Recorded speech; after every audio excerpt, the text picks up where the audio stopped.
जय हिंद सभी को नमस्कार। द विनर्स में आपका स्वागत है। दोस्तों, आज हम संविधान का दूसरा भाग पढ़ने जा रहे हैं। भाग एक में हमने जाना प्रमुख 22 भागों को मुख्य रूप से हमने जाना। अब हम क्या करेंगे, विस्तार से अध्ययन करेंगे। दोस्तों, हमने जाना कि अनुच्छेद जो मूल संविधान थे उसमें 395 थे और अनुसूची 12 हैं वर्तमान में, लेकिन मूल संविधान में केवल 8 थी।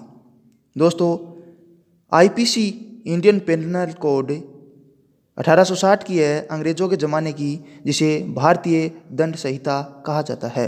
दोस्तों, संविधान में अनुच्छेद होते हैं, उसी प्रकार भारतीय दंड संहिता में अध्याय होते हैं जिनमें धाराएं या सेक्शन होते हैं। आईपीसी को लागू करने का काम पुलिस का होता है। CrPC, code of criminal procedure, इसका मतलब होता है भारतीय दंड प्रक्रिया संहिता। ये 1973 के समय की है और सीआरपीसी को लागू करने का काम कोर्ट का होता है। इसी में भी आईपीसी की तरह सेक्शन या धाराएं होती हैं। एविडेंस एक्ट 1872, भारतीय साक्ष्य अधिनियम 1872 का है ये।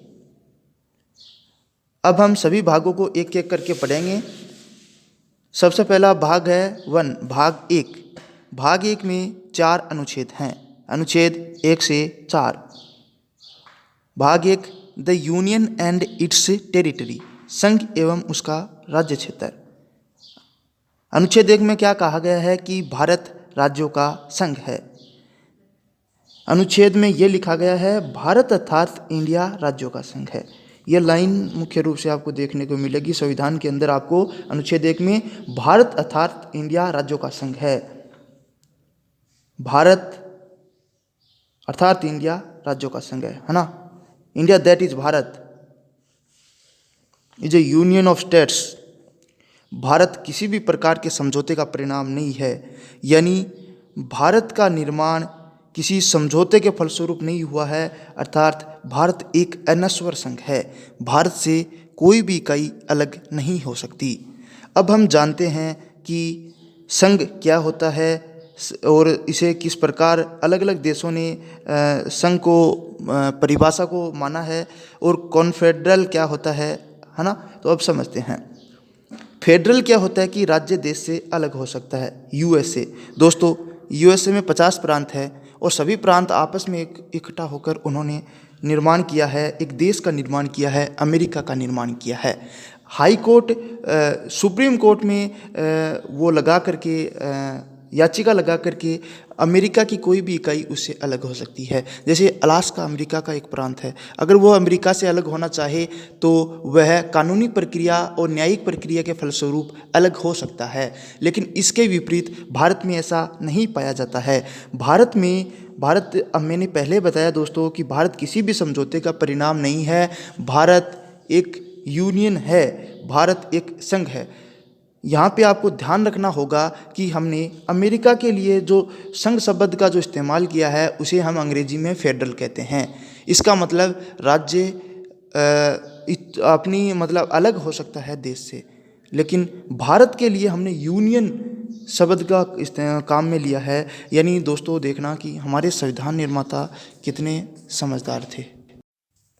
ये उनकी संविधान निर्माताओं की दूरदर्शी सोच को भी दर्शाता है कि आगे चलकर जब कोई राज्य देश से बगावत करेगा या फिर अलग देश बनाने की मांग करेगा तो उस वक़्त ये बहुत महत्वपूर्ण होगा कि अखंड भारत को टूटने से रोका जाए। अब जानते हैं कॉन्फेडरल के बारे में, यानी राज्य इच्छानुसार कभी भी अलग हो सकता है, यानी राज्य की इच्छा पर है। राज्यों को पहली अनुसूची में रखा गया है। वर्तमान में 2 प्रकार के स्टेट्स हैं, राज्य एवं केंद्र शासित प्रदेश। राज्य वर्तमान में 28 हैं एवं केंद्र शासित प्रदेश 8 हैं। पहले अर्जित राज्य भी हुआ करता था, वर्तमान में नहीं है। संसद, अनुच्छेद 2, संसद राष्ट्रपति की पूर्व अनुमति सूचना पर किसी विदेशी राज्य को भारत में मिला सकती है। उदाहरण के लिए सिक्किम को 16 मई 1975 को भारत में मिलाया गया। 35वां संविधान संशोधन 1974 में हुआ। इस संविधान संशोधन के द्वारा सिक्किम भारत का सह राज्य बना। अनुच्छेद 2A। इसके बाद में सन 1975 में 36वां संविधान संशोधन किया गया। सिक्किम को पूर्ण राज्य का दर्जा 36वां संविधान संशोधन द्वारा मिला। सिक्किम भारत का 22वां राज्य बना। सिक्किम भारत का सह राज्य 35वां संविधान संशोधन 1974 के द्वारा बना। अनुच्छेद 3। संसद राष्ट्रपति के पूर्व अनुमति यानी सूचना के किसी भी राज्य का नाम, सीमा, क्षेत्र में परिवर्तन कर सकती है। इसका मतलब ये है दोस्तों कि सरकार राष्ट्रपति को पहले से सूचना दे देती है यदि वह किसी राज्य के नाम में, सीमा में, क्षेत्र में परिवर्तन करना चाहती है तो। उदाहरण के लिए मध्य प्रदेश से छत्तीसगढ़ को अलग किया गया 1 नवंबर 2000 ईस्वी को। उत्तर प्रदेश से उत्तराखंड को अलग किया गया 9 नवंबर 2000 ईस्वी को। बिहार से झारखंड अलग हुआ 15 नवंबर 2000 ईस्वी को। जम्मू एंड कश्मीर है उसको 31 अक्टूबर 2019 को 2 यूटी बना दिए गए। पहला लद्दाख, दूसरा जम्मू एंड कश्मीर। लद्दाख में 2 जिले हैं, लेह एंड कारगिल। अनुच्छेद 4 में बताया गया है कि अनुच्छेद 2 तथा 3 के संविधान संशोधन को अनुच्छेद 3 से 368 से बाहर रखा गया है। इसका मतलब ये है कि अनुच्छेद 2 तथा 3 में बताए गए जो संशोधन हैं वो साधारण बहुमत से होंगे। साधारण बहुमत का मतलब है कुल मतों का 50% +1 के आधार पर अनुच्छेद 2 व 3 में संशोधन किया जा सकता है। यानी कि किसी राज्य का नाम परिवर्तन, सीमा, क्षेत्र में परिवर्तन एवं किसी दूसरे विदेशी राज्य को भारत में मिलाना के लिए साधारण बहुमत से ही संशोधन किया जाता है। अनुच्छेद 2 व 3 में किया गया संशोधन अनुसूची 1 एंड 4 को प्रभावित किया करेगा, क्योंकि अनुसूची 1 में लिखा गया है सभी राज्यों का नाम व उनकी संख्या, जबकि अनुसूची 4 में राज्यसभा में सीटों का आवंटन है। अनुसूची 1 भारत में राज्यों के नाम, संख्या, अनुसूची 4 राज्यसभा में सीटों का आवंटन। अब हम संक्षेप में जानते हैं भाग 1 को। 4 अनुच्छेद हैं, अनुच्छेद 1, अनुच्छेद 2, अनुच्छेद 3, अनुच्छेद 4। पहले में जो संघ है उसके बारे में लिखा हुआ है। दूसरे में विदेशी राज्य को भारत में मिला सकते हैं हम। तीसरे में वर्तमान राज्य, उनके नाम, सीमा, क्षेत्र में परिवर्तन कर सकते हैं। चौथे में साधारण बहुमत से संशोधन कर सकते हैं और राष्ट्रपति इसके लिए बाध्य होता है। अखंड भारत की जब हम बात करते हैं तो हमारे दिमाग में क्या आता है? 1893 में डूरंड रेखा अफगानिस्तान और पाकिस्तान के बीच में खींच दी गई थी। फिर 1935 में जिसे आज हम म्यांमार कहते हैं, प्राचीन नाम बर्मा था, वो हमसे अलग हुआ। फिर रेड क्लिफ रेखा 1947 में भारत और पाकिस्तान के बीच में सर रेड क्लिफ द्वारा खींच दी गई। ये एक पेन से खींची गई रेखा थी और जो भारत और पाकिस्तान के बीच में थी। बांग्लादेश और भारत के बीच में 16 दिसंबर 1971 को जीरो लाइन है। डूरंड रेखा की स्थापना 12 नवंबर 1893 को की गई।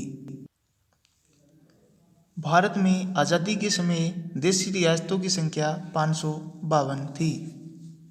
राज्यों के एकीकरण में योगदान सबसे ज़्यादा सरदार पटेल का, वीपी मेनन का जो आईएएस अधिकारी सचिव थे, लॉर्ड माउंटबेटन, ये भारत के स्वतंत्र भारत के पहले गवर्नर जनरल थे। सरदार पटेल को बारदोली की महिलाओं ने सरदार की उपाधि दी थी। 3 रियासतें जो थी वो पाकिस्तान में मिलना चाहती थी। हैदराबाद, इसको ऑपरेशन पोलो के द्वारा 1948 में भारत में मिलाया गया। जूनागढ़ रियासत, यहाँ पर ज़्यादातर जो जनता थी वो हिंदू थी, जबकि राजा मुस्लिम थे। इसलिए जनमत संग्रह द्वारा जूनागढ़ रियासत को भारत में मिलाया गया। जम्मू कश्मीर, जम्मू कश्मीर को विलय पत्र पर हस्ताक्षर द्वारा भारत में मिलाया गया। 26 अक्टूबर 1947 को विलय पत्र पर हस्ताक्षर द्वारा। जम्मू कश्मीर में जनता ज़्यादातर मुस्लिम थी, जबकि राजा हिंदू थे, और इसलिए ब्रिगेडियर उस्मानी जो हैं उनको नौसेना का शेर कहा जाता है। इंडिया 1951 में, 1951 का में समय का जो भारत है उसमें 4 तरह के राज्य थे। पहला ब्रिटिश प्रोविंस 9 थे, और प्रिंसनली यानी देशी रियासतें 9 थी। कमिश्नरी यानी स्टेट कितने थे? 10 थे। यूटी एक था, अंडमान निकोबार। एस के धर आयोग 1948 का, जेयूपी समिति 1948 की, इन्होंने अपनी रिपोर्ट 1949 में दी। भाषाई आधार पर इन दोनों समितियों ने राज्यों का विरोध किया। देश में भाषाई आधार पर राज्यों के गठन की मांग जोरों शोरों से उठने लगी।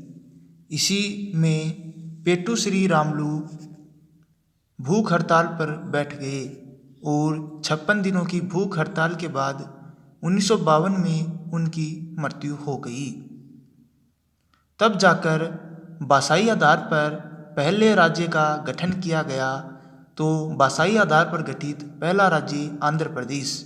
आंध्र प्रदेश में तेलुगु भाषा बोली जाती है। आंध्र प्रदेश को तमिलनाडु से अलग कर नया राज्य बनाया गया। तमिलनाडु में तमिल भाषा अधिकतर बोली जाती है।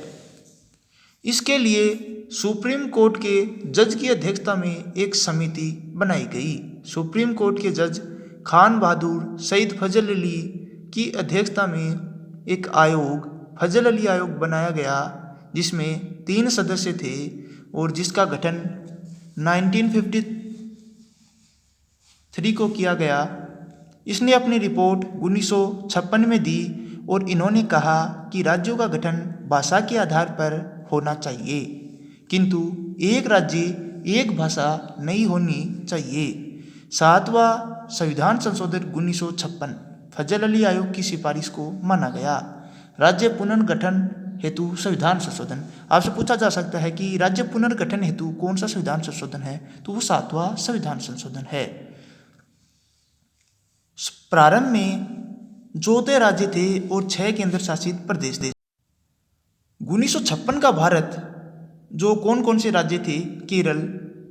केरल मलयालम भाषा बोली जाती है। महाराष्ट्र मराठी बोली जाती है। पंजाब में पंजाबी, राजस्थान, यूपी, एमपी, बिहार, इन सब में हिंदी भाषी लोग रहते हैं। तमिलनाडु में तमिल बोली जाती है। उड़ीसा में उड़िया बोली जाती है। पश्चिम बंगाल में बांग्ला बोली जाती है। असम में असमिया, मणिपुर में मणिपुरी, आंध्र प्रदेश में तेलुगु बोली जाती है। राज्यों के पुनर्गठन की कड़ी में हम चलते हैं 1966 की तरफ। 1966 में शाह आयोग की सिफारिश पर Patiala and east Punjab states union PEPSU से 3 राज्य बनाए गए।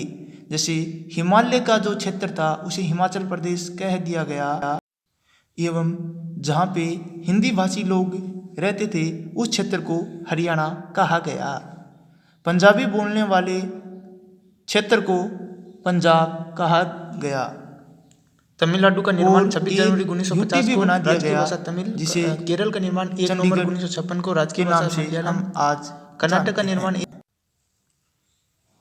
वर्तमान में 28 राज्य व 8 केंद्र शासित प्रदेश हैं। राज्य निर्माण और राजकीय भाषा। तमिलनाडु का निर्माण 26 जनवरी 1950 को हुआ। यहाँ पर तमिल बोली जाती है। केरल निर्माण 1 नवंबर 1956 को मलयालम भाषी यहाँ की राजकीय भाषा है। कर्नाटक 1 नवंबर 1956 को निर्माण हुआ। यहाँ पे कन्नड़ बोली जाती है।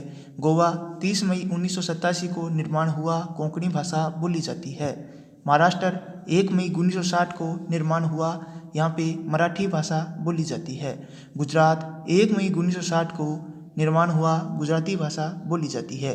राजस्थान का निर्माण 1 नवंबर 1956 को हुआ। पंजाब का निर्माण 1 नवंबर 1956 को हुआ, यहाँ पे पंजाबी भाषा बोली जाती है। हरियाणा का निर्माण 1 नवंबर 1956 को हुआ, यहाँ पर हिंदी भाषा बोली जाती है।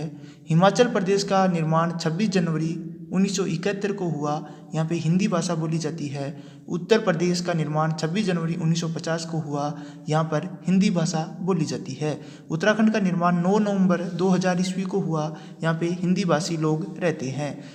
और मध्य प्रदेश का निर्माण 1 नवंबर 1956 को हुआ। छत्तीसगढ़ का निर्माण 1 नवंबर 2000 ईस्वी को हुआ, यहाँ पर भी हिंदी भाषा बोली जाती है। आंध्र प्रदेश का निर्माण 1 नवंबर 1956 ईस्वी को हुआ, यहाँ पे तेलुगु भाषा बोली जाती है। तेलंगाना का निर्माण 2 जून 2014 को हुआ। वेस्ट बंगाल का निर्माण 1 नवंबर 1956 को हुआ, बांग्ला भाषा यहाँ पर बोली जाती है। सिक्किम का निर्माण 16 मई 1975 को हुआ। असम का निर्माण 26 जनवरी 1950 को हुआ और असमिया बोडो भाषा यहाँ पे बोली जाती है। बिहार का निर्माण 26 जनवरी 1950 को मैथिली भाषा यहाँ पर बोली जाती है। झारखंड का निर्माण 15 नवंबर 2000 ईस्वी को। ओडिशा का निर्माण 26 जनवरी 1950 को, यहाँ पर उड़िया भाषा बोली जाती है। नागालैंड का निर्माण 1963 ईस्वी में हुआ और यहाँ पर की राजकीय भाषा अंग्रेजी है।